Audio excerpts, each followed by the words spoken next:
Sinabdin ni Ateneo Men's Basketball Head Coach Cha Baldwin ang Department of Labor and Employment kaugnay na verifikasyon sa kanyang alien employment permit. Balita mula sa Dole, hatid ni Radyo Patrol. Rowen Cueto, Rowen. Rika, hindi dumalo si Baldwin sa itinakdang pagdinig matapos humiling ng pahintulot na makapagpahinga muna at sa halip ang kanyang abogado ang humarap sa Dole. Ayon kay Acting Labor Secretary Francis Tolentino, binibigyan ng batas ng 10 araw ang kampo ni Baldwin para magsumite ng kanilang sagot. Ngayon sa batas, they have 10 days to answer. A verified answer would have to be submitted. Today is June 15, so hanggang June 25, yung verified answer. After June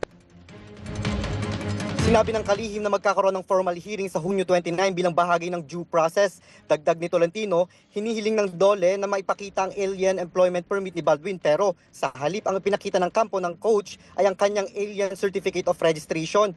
Inaasahang ilalahad ng kampo ni Baldwin ang kumpletong dokumento kabilang ang AEP sa kanilang verified answer.